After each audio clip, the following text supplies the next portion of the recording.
Love it. All right. Well, welcome in, everyone. Welcome back to another episode of the Counterton podcast and to episode number 55.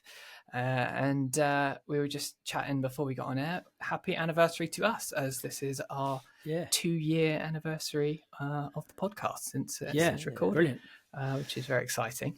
But if you're new to our podcast, let me introduce our my wonderful co-hosts, Mr. Matthew Lacey.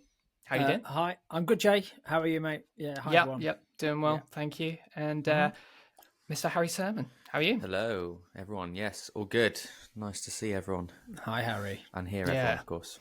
Good to be back in for another episode and talking all things drums with you guys.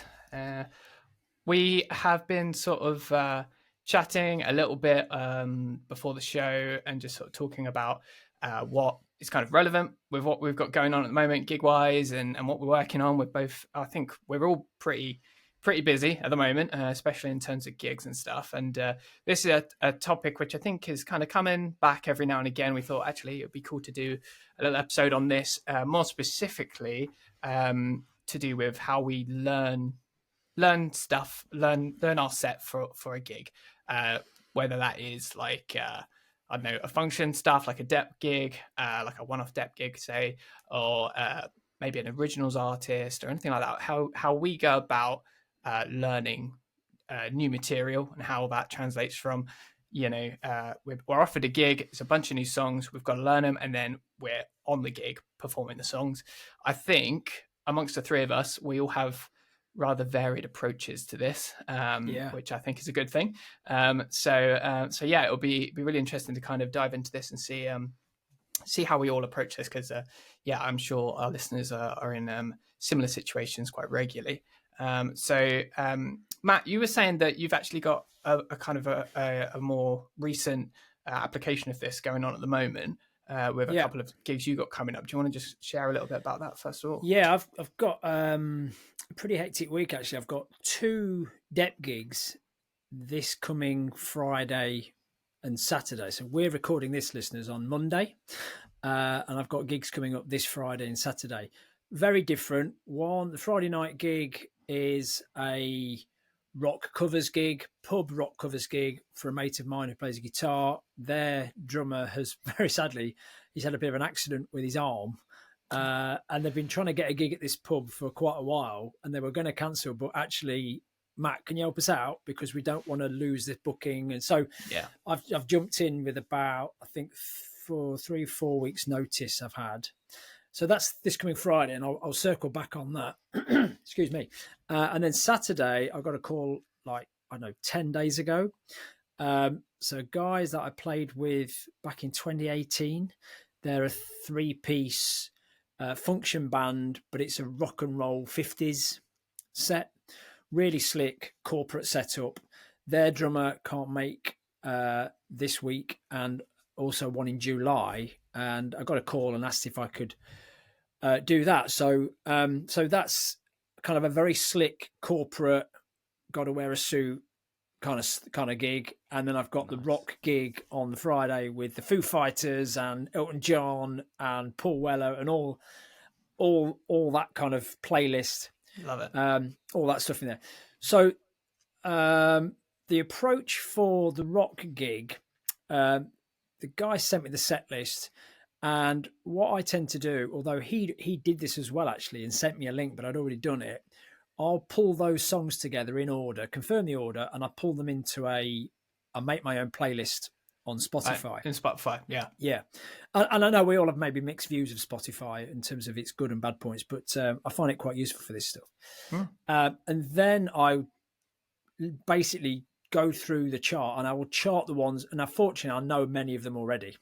So it's just charting the ones that I'm not 100%, what's the count here? What's the bar? Have I played this one before? Sorry, Matt, when you say you know the songs already, sorry to cut across you. Yeah. How, like, do you when would you say that is like, if someone asked you to go and play it right now, you'd be able to sit down at the kit and just do it without having like prepped at all? You're like, yeah, I know that. It's like Mr. Brightside. Like you can just sit down and do it. Yeah. And funnily enough, that is in the set. Of course it is. Yeah. Of course it is. Of course it is. Some money on that. Not a gig without it. Yeah. It doesn't count otherwise. Yeah, exactly that. So it's like, I've gigged this song before. Yeah. The song is the arrangement. There's not like a random unplugged version. I know if someone called that at a jam session and I was sat at the kit, I'd nod my head. Yeah, let's go. Yeah. So I do that, and then we arranged to have a call. So we had a rehearsal. So I'd had the set list and I'd run them and charted them and practiced them at home. But I had a call with him just to confirm, well, this one's a fade out. So how do you guys end it? So we talked through the kind of who counts it in. Is there anything I know? Is this one as per the track? What's the ending kind of conversation? Mm-hmm. And my view was to get ready. Don't be ready for the gig. They wanted a rehearsal, which the other drummer was going to be at, which was fine. I've had mixed experiences of that before. I'd like to know if any drummers out there have had dep gigs where the other drummers turned up for rehearsal. That is a bit weird, isn't it? Yeah, it was okay. It was good this time, actually. It's been a bit weird in the past. Okay. So the plan is to be ready for the rehearsal. And I take my charts and notes to the rehearsal as a visual cue. And I'm looking to try and play the songs in order and play everything as close to done as possible. That way, once I've physically played them with referring to the notes, I don't need the notes then. And as far as I'm concerned, I'm ready to gig. Mm-hmm. So that was chart the songs, and I would normally do it, for gut intro 4 dash, and then literally I put blocks across the page, and it would be verse 8, and I might make a note of the bass drum pattern. I'll say hi-hat or ride, eighths, and I'll just be a little bit of shorthand. And it's it's 8, verse 8, bridge, chorus 16. I think I might put an asterisk where it's a vox verse in on the chorus. So I put a real big highlighted mark of where I start playing in the form of the song. And briefly, that's my approach to that gig, because there's some specific figures in there, there's some specific hits or whatever. And we went through the rehearsal. A couple of them I didn't need to do with Hein. We were a bit short on time. And the idea is to try and go to rehearsal, and then rather than the band be like, I hope this is okay, to come away going, we're going to be fine. I'm there to set the band at ease that, this is going to be fine. We'll be great. The corporate rock and roll gig, very different. I did put a photo up on my stories actually of the set list, and Harry DM'd me because it's a rock and roll gig. And he wrote, they're all the same, aren't they? It's all the same stuff, isn't it? Yeah, it is. Shuffle. Now, and But it's thereby, not, yes, obviously. yes, and thereby is to a point. It's it swung or is it straight? Is it Jailhouse Rock or is it Good Golly Miss Molly? Is it straight eights or swung or triplet feel or swung eights, whatever. But the fact that a lot of them are all similar is actually the bigger problem, I find. It's worse. Isn't it? Yeah, Much worse. Yeah. because and there's 2 or 3 medleys in these things, and they sent me the WAV files. They sent me files of their recording of them playing it at a gig in order. So rather than me having to pull and find versions, I've actually got them playing it, which is great. Nice. But it's really, they've sent me a 50-minute track. There's no breaks in it. It's not track by track. Okay, yeah. So I've got to listen to it. Around and try and find scrub it. around. Timestamp. Now, there's nothing in, again, if anyone could, so it's really slick. There's 34 numbers, 2 17s halves, and there's a medley in first half, 2 medleys in the first half, a medley in the second half. And again, if anyone called any of those tunes on a jam night, no problem. You could work out where good players, work out the ending, jam it, and it'd be fine. But there's very specific stops, and there's very specific starts and count-ins. And whilst technically I could play any of those songs, I don't really need to be playing, unlike the rock gig, Foo Fighters, This Is the Fill. That doesn't matter. Yeah. So the technicalities of learning the set, in terms of what is each song, how does it go, that I'm not that fussed about. This is more about remembering the counting, the start, the stop. We're straight into the next song. Yeah, all There the isn't- transitions. Yeah, Yeah. there's no one blabbing to the audience for 5 minutes while we retune, or but it's bam, bam, bam, bam, bam. So really, for this gig, because it's a WAV file, I can't easily play it in the car. I've had to pull it down into files on my phone and play it through Apple Music in the car. I've done more listening, so I've literally actively listened as long as I've had them for 4 or 5 days. I've listened to both sets non-stop because I know I can play it. I just need to remember how it goes in terms of where we stop, where we start, who's counting it in. So yeah, I've not charted any of them because I'm going to do it. I don't want to be. There's no rehearsal. I don't want to be reading notes on the stand. So I'm relying on me. I'm going to probably knock through them all tomorrow on my kit. But I'm just actively listening as I go. And when I'm driving along, I'm listening to it. And this is a tip. I don't know whether people do this at home, wherever they're listening, or you guys do it. But I will physically say out loud to myself in the car, stop coming up, 2, 3, 4. Yeah. Because if you do it out loud, it's a really conscious thing. Yeah. And you can't, if you do it subconsciously, you can trick yourself into thinking you know it. Yeah. So and then time goes by and you kind of forget. And I caught that. Yeah, sure. Yeah, exactly. Yeah, you're like, I'll be fine with that. It'll be all Yeah. So and then you're like, is it there? Was it there? Yeah. Have I missed it? You know. And in the solo, which is a verse, we don't stop. So Yeah. I'll go play through. I'll literally say that. Keep playing. Verse coming up. Stop on the 1. Or whatever it might be as an example. So yeah, I thought, well, if I try, at no point trying to chart out 34 songs when I've only got 10 days notice, so I am really actively listening to them all. And then I'm going to play them all tomorrow, hopefully to within a standard I'm happy with. And then, I'm heading to the gig. They're picking me up. And the irony is we're going in one van. Normally I'd listen to it on the way to the gig, but because we're in the van with them, I'm unlikely to hear it again. Yeah.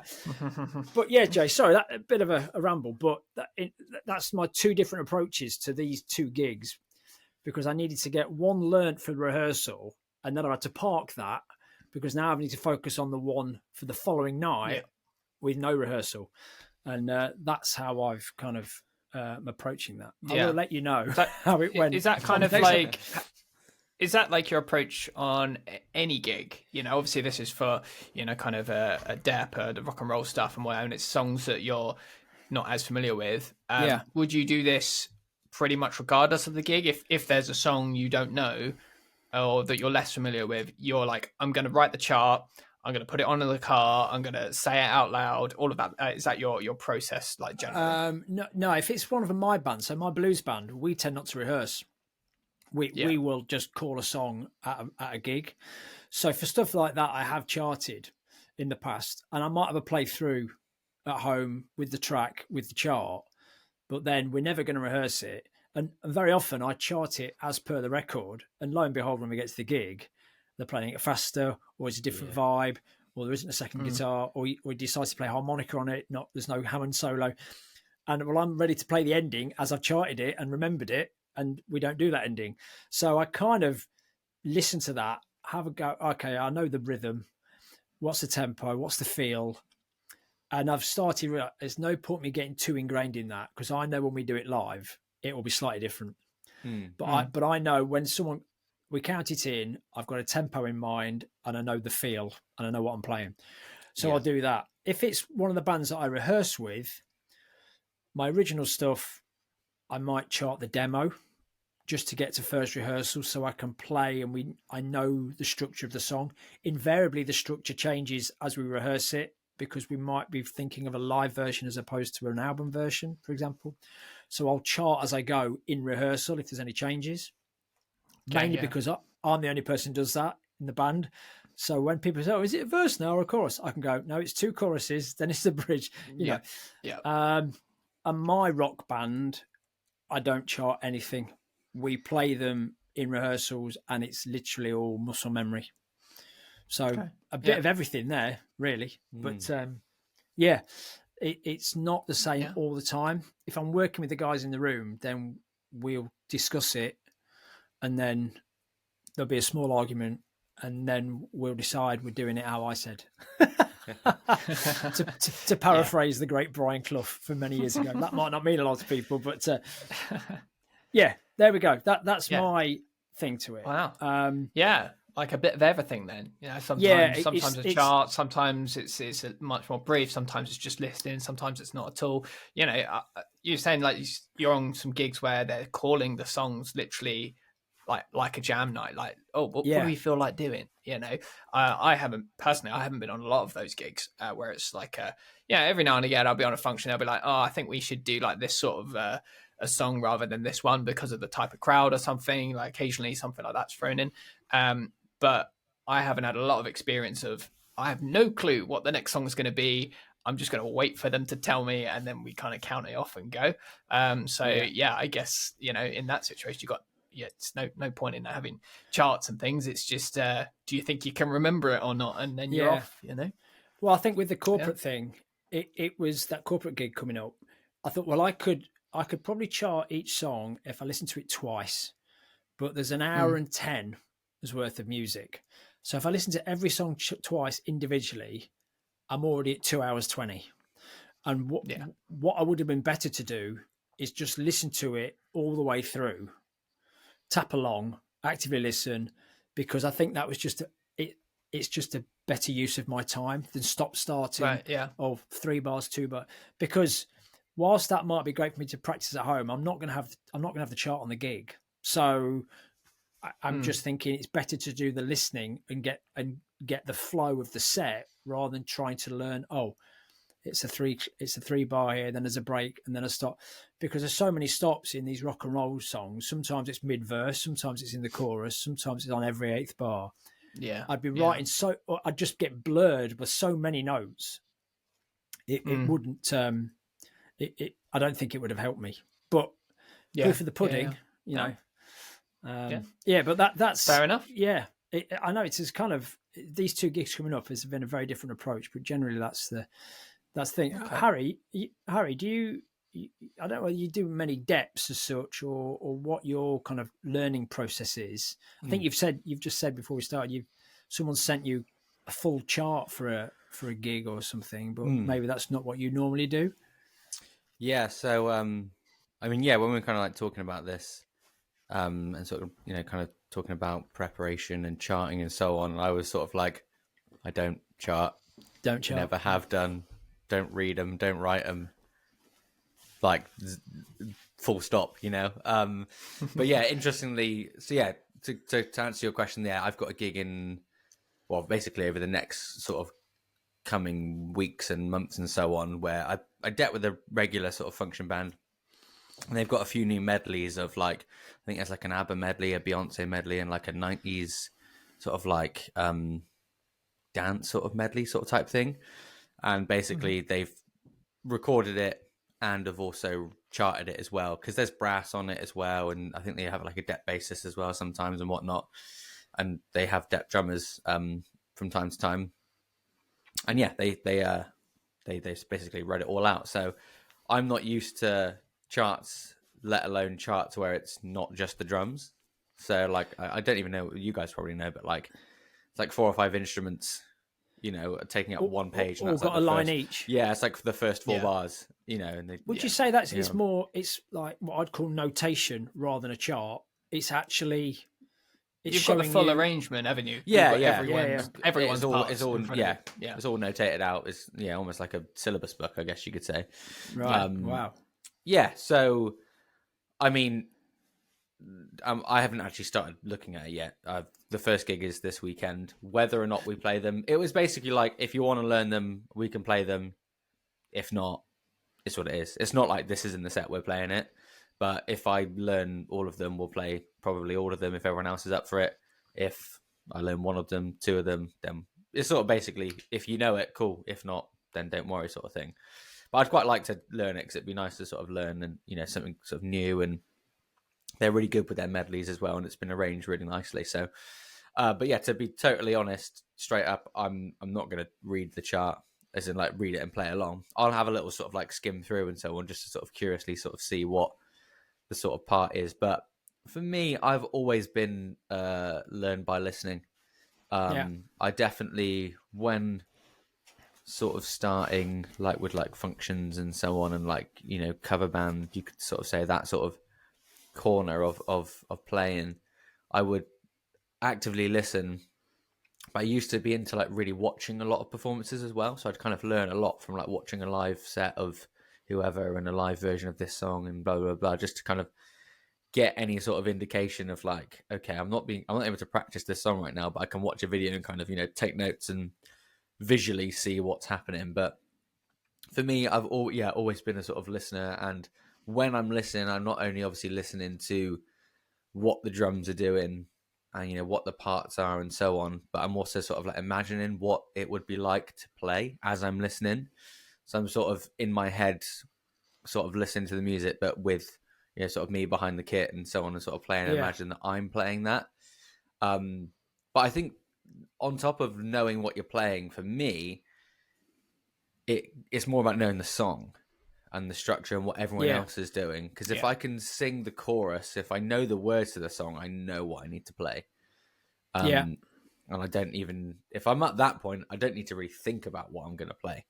I kind of know it that much that I can just play the song, you know. That might sound a little bit sort of vague or whatever, but even like from when like counting in songs, you know, from set to set, or, you know, during a set and what have you, if someone goes, right, you know, playing whatever song, next we're going to have, you know, September.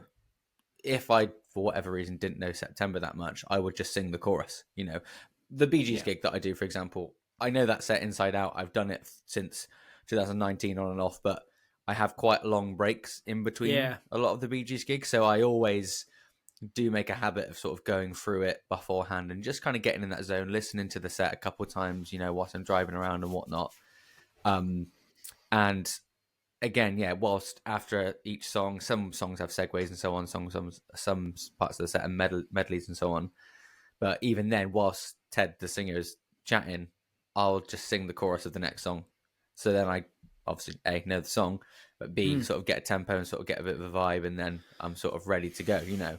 There's always been a listening thing for me. But like you were saying, Matt, I'm big on, especially when it's like songs that I don't know and haven't played, I'm big on count-ins. Okay, right, imagine how this is going to go. I can, especially with some bands, I know that we'll have a God mic, so I'll be picturing like, you know, the MD sort of saying, right, this one's next. Yeah, everyone good? Okay, cool. I'll count it in 2, 3, and whatever it is. Sort of just being in that sort of scenario. And like you said, kind of picturing stops and sort of how things would feel and who maybe I need to watch and all that sort of stuff. We did a Prince song for a first dance a couple of weeks ago, which is a pretty simple song, but it had some stops in the second verse that were different in the first part of the second verse as they were to the second. So they were like developed every time and kind of had more space basically as it got along. And then like the sort of bridge section that we then turned into a solo was we then ended up basically playing the chorus over the solo instead of the bridge section. And then we did the bridge section, which was basically all upbeats. Dun, dun, dun, dun, dun. So I'm just sort of imagining crash, that sort of that whole thing.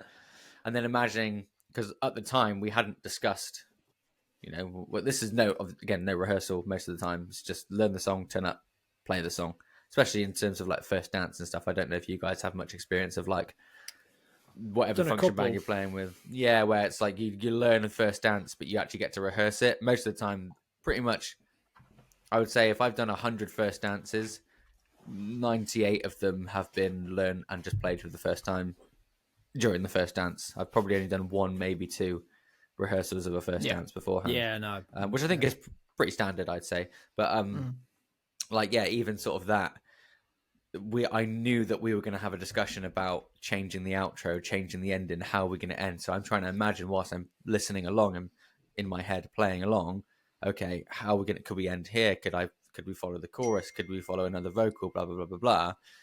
And just trying to, you know, think of the best case scenario, think of all the options, as it were. But then if I've got time, I'll definitely make a habit of just playing it through on the practice kit and just imagining it. Because I think then that tells me how much I know it. Okay, if I'm kind of a bit ropey on that, I need to listen to it more and spend a bit more time on that.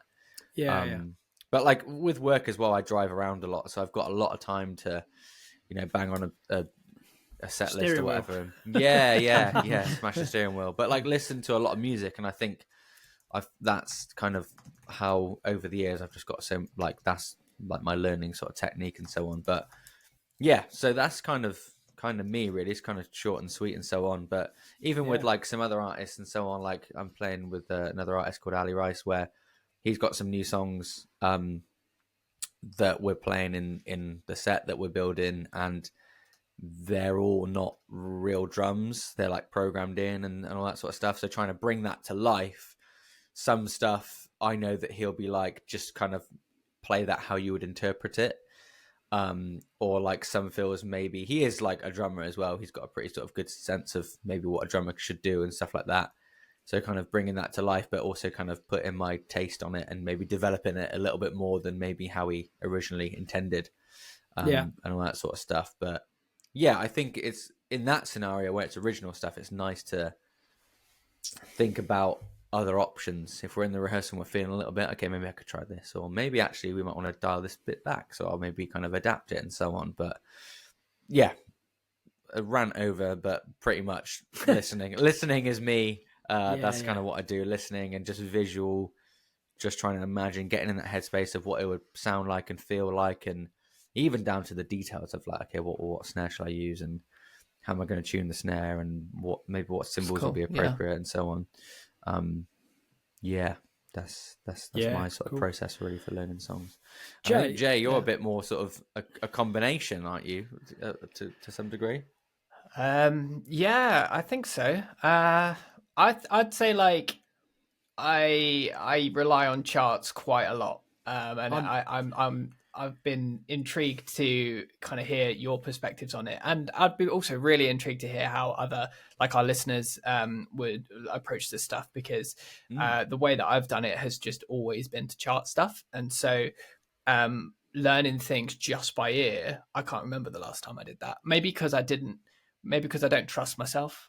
Maybe it's like I'm so much of an external processor anyway. So when I learn something, by writing it down, it's like I'm capturing it, and it's like I give my brain permission to forget it, because I know that I can go back to it. And I think just over a period of time, I've been like, that feels more comfortable to me, knowing I don't need to worry about this because I've captured it at some point. Can I ask a question, Jay? Yes, it's just that pertinent to that point. And Harry, you can agree or disagree with me here.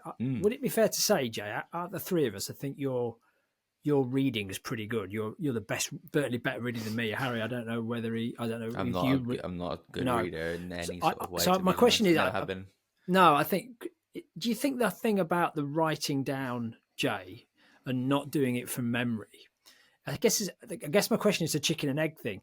Do you think it's because you're good at reading and that's been developed because you've charted, or is it because you've charted lots that's made you a better reader? You can rely on your reading to. Because I'm very jealous of the chart. I know you're. I think I know what you're getting at. I mean, question. It's interesting because when I say chart, I don't write the parts ever. Like I basically never write like structural charting. It's more structural charts. Yeah, that is the thing for me. Is like I'm just like, just tell me that the hit is on the and of 3. I'm happy. I just need hit and of 3. That's it. I don't need what drum, how fast, sounds, vibe, anything like that. I'm like that's fine. I'll feel that in a moment. What I don't want to forget is how many stabs there are, or whether the bridge goes twice, or whether the solo's extended, or any of that stuff. Everything else I'm happy to kind of feel out on the day. So for me, it's really structural. Like it's kind of the non-music part in my head. I'm like, I love all the drummy stuff, the sound stuff, the arrangement, the feeling on the actual gig. But to me, the real slug is just like, oh, what's the structure of this thing? And I just need that on the page so that I don't forget, because I hate kind of assuming and then realizing I didn't know that, and having to kind of correct. So I think there's go on, sorry, Matt. No, I was gonna say I'm very jealous of your electronic back catalogue. of all the notated songs you've got. You know, full I full think charts. I've spent an obscene amount of time working on that. I basically decided about 6 years ago that I was going to chart or basically put down a basic version structurally of every song that I did on a function gig, and I now have. I think I got 370 odd songs, all sort of charted out. All started from way back in the day. Tim Buell, I don't know if you follow him, but he's a wicked drummer and educator, and he did like a video or something on just like how he charted songs, and he put a little template, and it was just in Pages, and it's just a column up the side, title, artist, thing over the top, BPM, like time signature, and just how he charted a song. And I was like, oh, I'm going to give that a go. And I started doing it, and I started getting my own shorthand and just little things in there that only I would understand. And it meant that I could learn a song in 2, sometimes even 1 sitting, because it's just, and especially with pop and rock songs, you can have V, P, C, L for link I have, and then V, at P, C, C, S for solo, like down, populated down the side of the page as it is.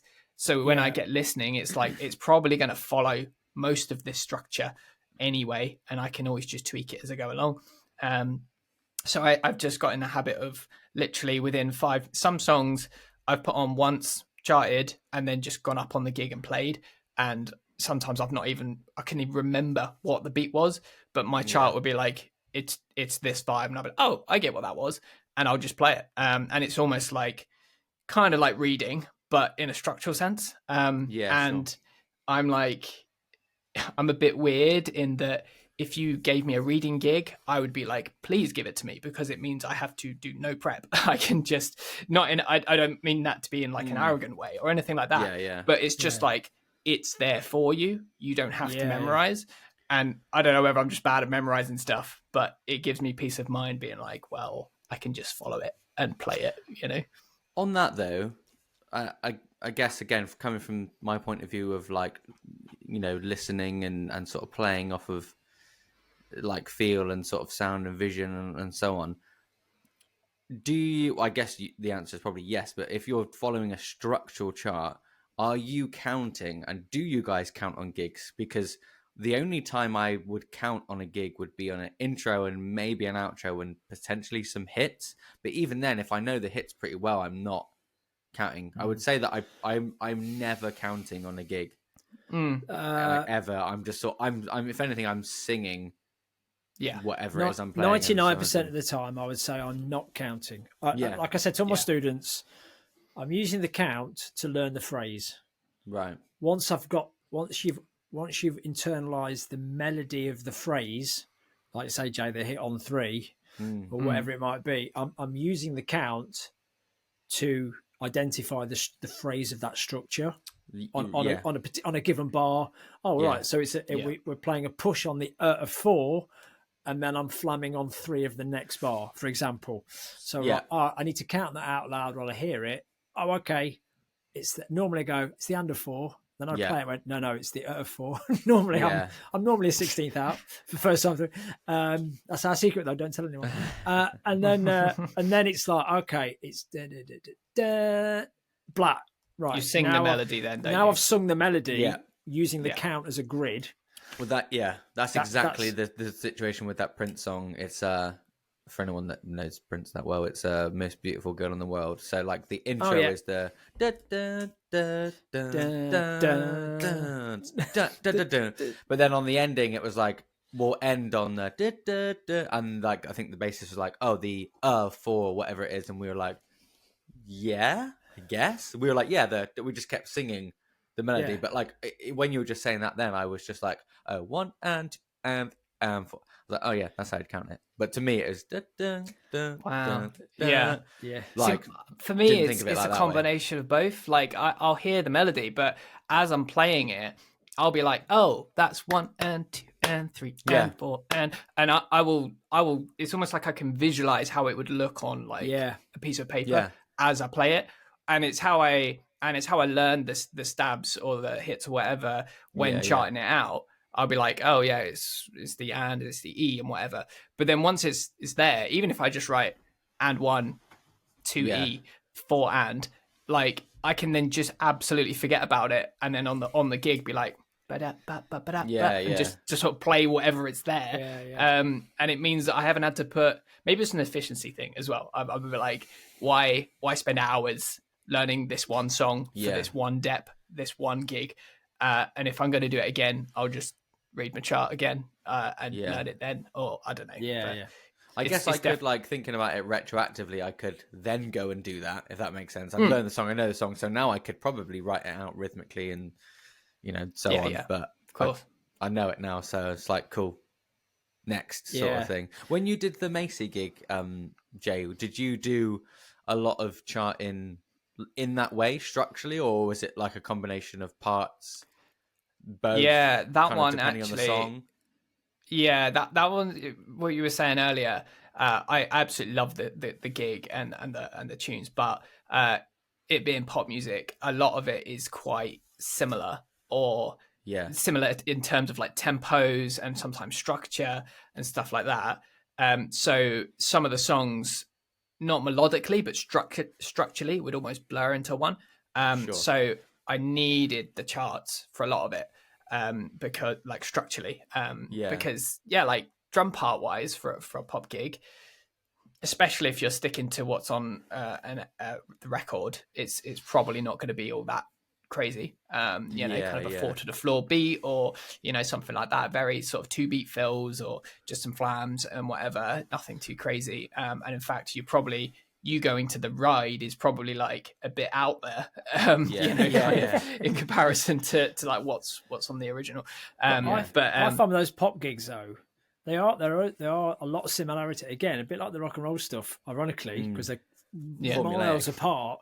But because a lot of Formulaic, those pop songs are so they're so produced that there'll be a random stop on 3, Yeah, and then a sound effect or a thing, and then there'll be 4 on the floor, just a quarter note kick. yeah. For what, which will only be on the second verse, the third bar of the second verse, and then won't be there again, and then there'll be a random stop, and then it'll be a little weird fill that's on because the producers moved it on the grid by a 16th You have like note.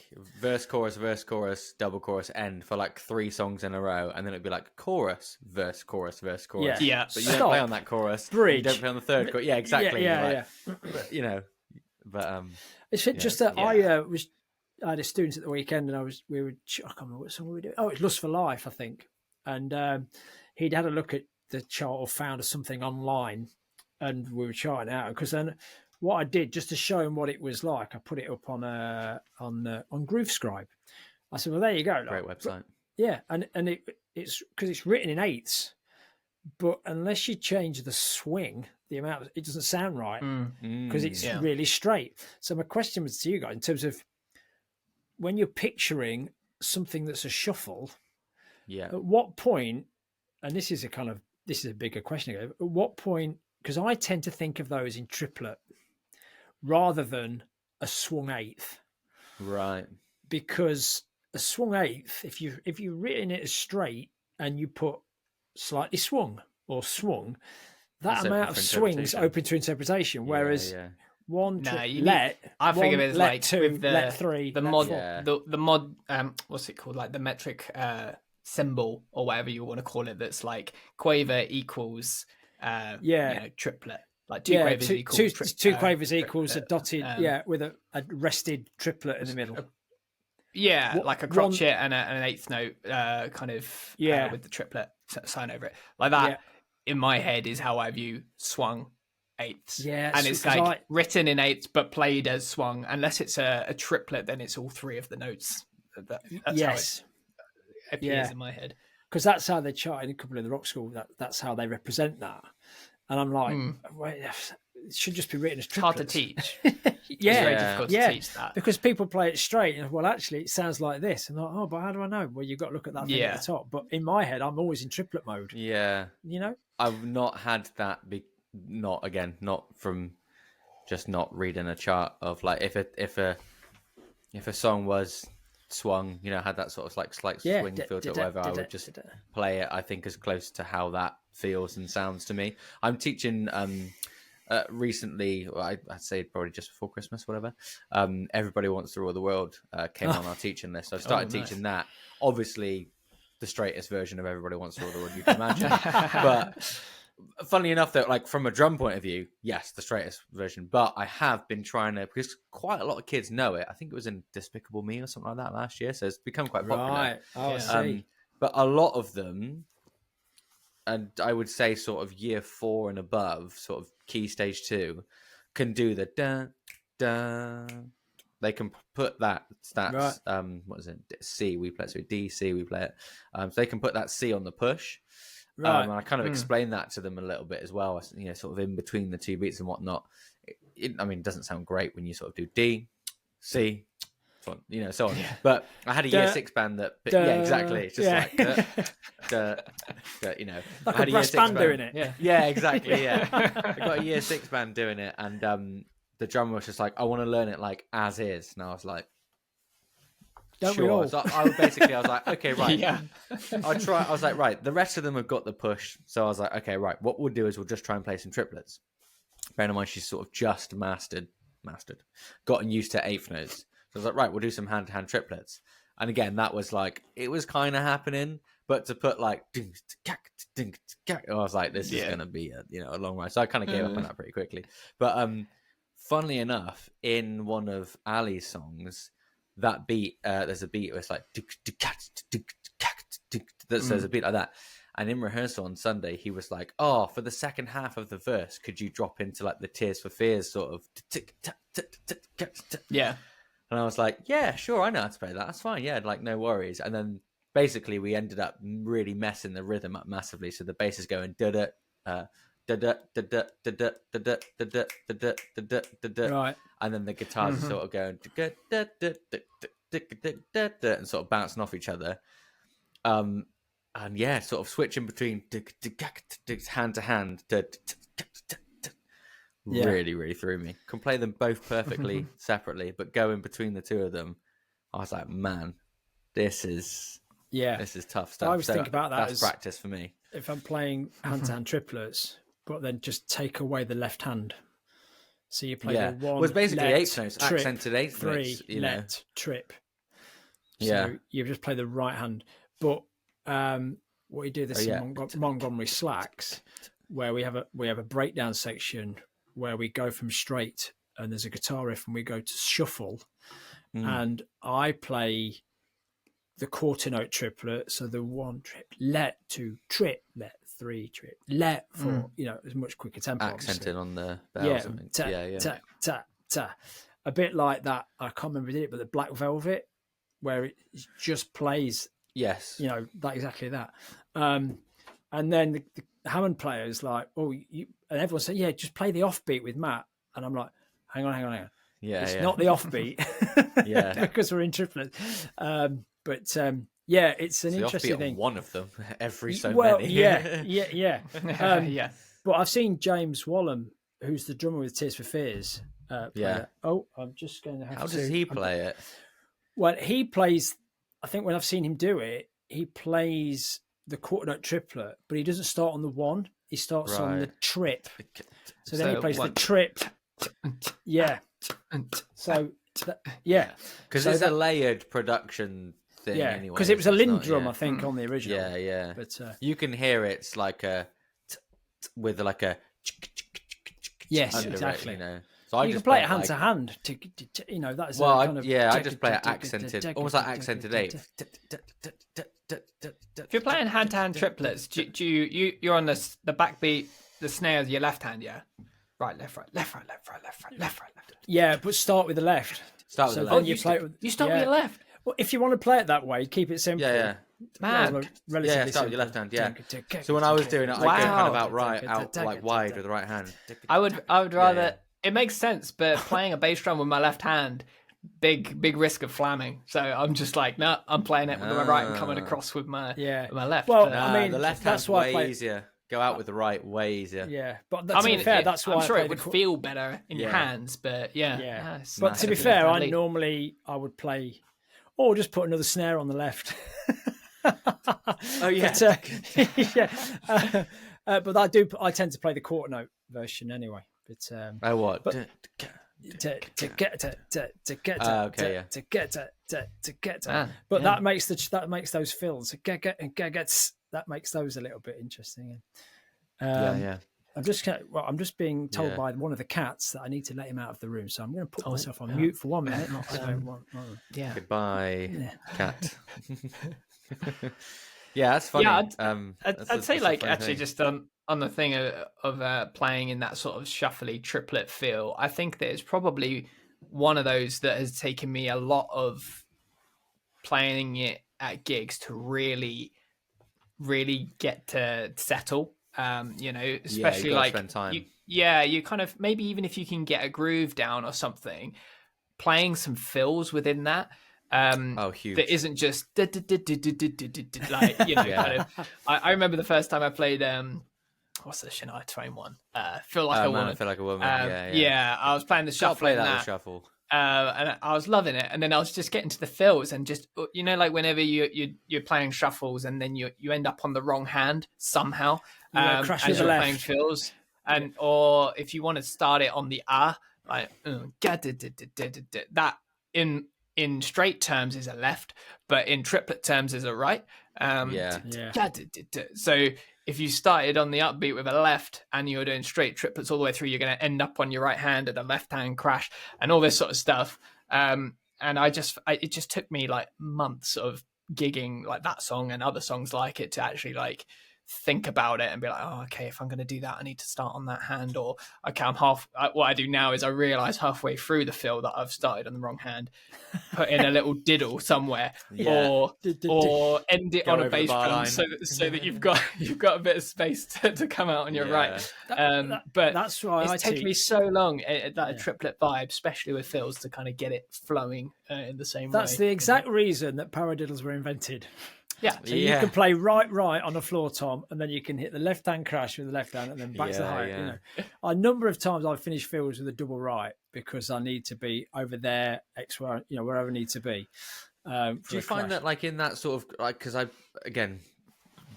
don't know why you wouldn't play Man I Feel Like a Woman as not a shuffle, but playing it as a shuffle, I find that because you could just get, but I'm always kind of the ghost note in between and so on. I felt like that kind of keeps the whole sort of package and the whole sort of flow kind of going. I do the same thing for Crazy Little Thing Called Love. I played that as a sort of super fast shuffle and so on. But I kind of found that when I wouldn't do that, that was for me when I was sort of like you said, Jay, kind of getting used to that being the sort of default thing. I found that when I would break the ghost note thing, it'd be like, oh, this feels like broken and doesn't kind of feel right. It doesn't kind of sit right in the feel, and that's why I try and play full triplets, one-handed triplets on the hi-hat without playing the broken ghost note. So it's more consistent, like a train, rather than playing. It does give it a whole different. Maybe I need to get better. I think you might be right, Matt. I think sometimes I play a song where it probably doesn't need the ghost note in the middle. Like I played like Hound Dog, really fast shuffle. And it's very tempting to all the way through. But actually it just needs like that's it, So what I do a lot with my vintage blues band and a lot of this rock and roll stuff, I'll play a Texas shuffle, and I posted a video today. I put it on YouTube, and I've put a little clip up on Insta. That's what they're matched, isn't it? Well, I play trad grip, and I'll play. So both hands play the triplet feel, but you accent the 2 and 4. So both hands are going and then you play 4 on the floor. You can play 2/4 on the hi hat or 4 on the hi hat, and you can play boom, boom on the kick. I'll play a Texas shuffle where both hands do the shuffle. And that's a bit like, I guess although it's straighter. Rock and Roll by Led Zeppelin, where Bonham plays all the 8s in the left hand as well, all the way through it. So that's where if you want that, I'll play both hands play the same in effect, but with an accent in the left on the 2 and the 4, just to give it that. Yeah. The John Mayer trio version of Every Day I Had the Blues is the same, much slower. Yeah, so I play that in you know. my blues band, but at Nice. the full the BB King tempo, if you Yeah. like. Da-da-da, ba-da-da-da, Yeah, da-da-da, Yeah. da-da-da-da-da-da, like that, you know. and obviously Johnny Be Good, gotta swing that as well. Yeah, I'm too guilty. I straighten it out. It's Ah. I've done it on too many gigs. You know what? I A-B'd it the other night. Last week I did two gigs. The first gig I played the swung version, like the one you meant to do, Yeah. and I was like playing it like I feel like I'm having to hold back the whole way, and everyone was all right with it. But then like I did the version which I tend to lean into now, which is like like a rock and roll sort of thing, and like I just feel like the energy went up, like, and people were just responding better. I don't know whether it's just the gig, or whether I'm just being self-indulgent, but I think but it's yeah, people just the aren't way I used hear to it. hearing. People aren't used to hearing swung drums with a straight bass drum. Sorry, bass maybe that's guitar just me. or bass. Yeah. But because I've been having this conversation with the guy who runs this this rock and roll gig I'm doing, and we all know the kind of that's the rock versus the roll. Yeah. And he said he's had a couple of other depths. He said, because I know you can swing, Matt, because you play jazz and you know your shuffles and stuff. He says he's had depth drummers who are. He said he didn't mention any names to me, but he says he's had drummers that are endorsed, and they can't play swing. They can't play shuffle. So message out there, kids, learn your shuffles to swing, because if you can't shuffle, you know. It's one of my students learning that we've been doing shuffles for like the last couple of months, and he's like, I'm literally addicted to it. Like, it's just, it feels so good to play. He was like, it was like learning like a proper like eighth note rock beat and putting in some fills for the first time. It's like you just get this like freedom of like a new world. Yeah, Yeah. it's quite addictive. Yep. I think people avoid it. Like I had a really definitely. really good student. I've got, is it The Ocean by Led Zeppelin? Not like yes. it kind of goes into like a boom boom boom boom boom at the end. Yeah. And he would jam the song and he'd play like the first like 3/4 of it like note perfectly. Does it all by ear as well, which I find amazing. And then like you get to that bit and he just can't play it. He would just sort of boom gat, maybe like a skip note on the ride, but like that would be it. Like no ghost notes and no extra bass drums, nothing. It was like it suddenly just like stripped of all ability. But I'd be like, shall we play some shuffles? And he's like, no, I don't. I just end it there, you know. Okay. You know, people. I think you have to Grapevine kind of push through Fires it, don't you? by Def Cab is a great shuffle yeah. song to start with because it's very quarter note. It's not a hand-to-hand shuffle. It's broken between like a pedal hi-hat and so on. But it's a great one because it kind of teases the shuffle really nicely. You can just got to go do,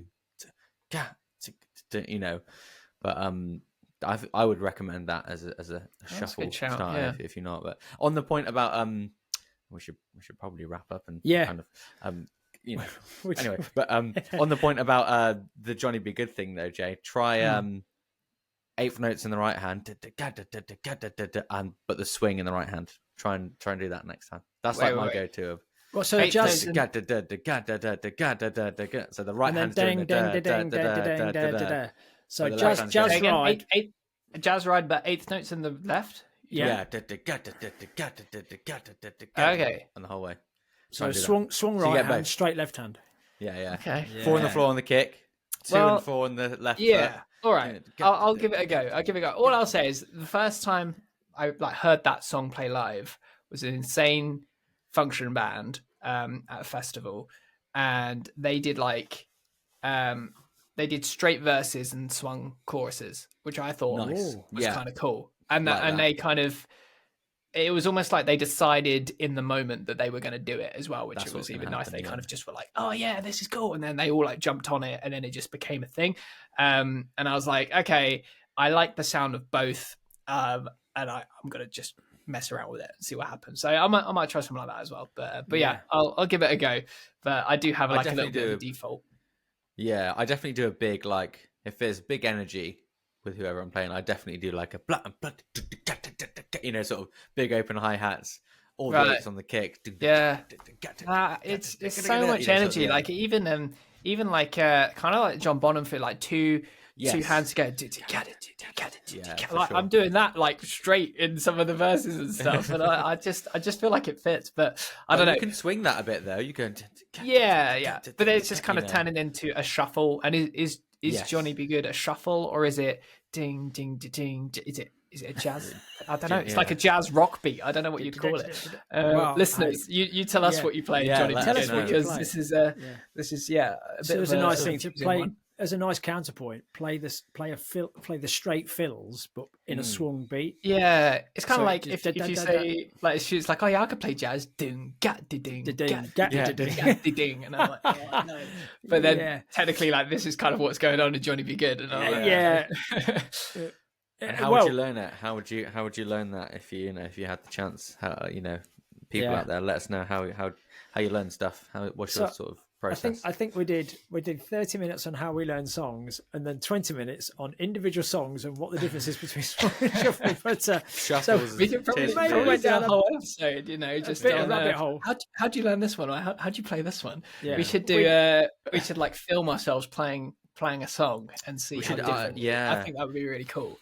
I said just to about see that how before different of we doing play the it. Mr. Brightside thing. Like all of us like play Mr. Brightside because I'm sure Yeah. like if whatever only there was song. some kind of platform that we could save and upload these videos to, that people could watch them. Oh, hang on a minute. Yeah. On that note, if Do people want to play follow- Mr. Brightside not on a gig though. That's Yes. Yeah. doing it for fun. No, I love Mr. Brightside. It's fine. Yeah, if I rate people want to follow us along, they can follow us on said platform at Count Us In Podcast on Instagram. And we'd love to see you over there. And we'll put something up about this episode. And please comment or DM us. In fact, if you can comment on the reel or everything we put up, that's great, because it will more likely get shown to more drummers and more people. We love the DMs we've had. That's really great. Please engage with the post, though, because that really helps it to spread the word. Thank you very much in anticipation for that. That's brilliant. And if you want to watch this episode, it will be out on our YouTube channel. And for those people that do watch, you will see who the episode sponsor was just over Harry's left shoulder. Don't say anything, lads. Don't say anything. So there you go. If only. If only, yeah. This isn't any podcast. I was No. about to make that joke. This is very good. So This is a yeah, you you can't can watch order it. this online No, podcast. yeah. So please follow us along, and if you've enjoyed this episode, taking something from it, if you could rate and review the podcast, however you do that on however you're listening, it's probably 300 buttons you've got to press and swipe left and click this. And I know it's not the most straightforward thing, but if you give us a 5-star rating, that'd be awesome, because it will help other drummers find it. And if you've liked what you've heard and you'd like to support us, please do so. You can do so at buymeacoffee.com/Count Us In Podcast. And we will have some more episodes coming out for you every other Friday. And then the Friday in between, the last episode drops on YouTube as well. So you can watch along. Subscribe to the YouTube, because then you'll see the reels when they come out, or the shorts. You won't miss anything. See all of our lovely faces at the same Yes. time. Yeah, kind of. And all the air drumming that we were doing. Yeah, Audible air drumming today. I was a big fan of that. Yeah, lots of air drumming in this episode. Yeah, we are real drummers, honestly. Yeah. And put down, drop us a DM, a comment on favourite songs, or or conversations you've had with how the song should go, or versions you've played. Yeah. Or I want to know how people are learning songs. Yeah. Like, if it's different listening, to the three of us. charting, notating by ear. None of the above. None of Winging the it on the above. gig. Yeah, Don't learn them. Just Don't turn learn up. them. Just turn up. Overrated. Thanks, fellas. Another good chat. Nice one, guys. Yeah, really good. Yeah, that was Right, cool. I'm Enjoyed going that. off to actively listen to fun. another set list. Take care, fellas. Nice one, guys. See you, you all everyone. later. Thank See you, you. guys. Bye.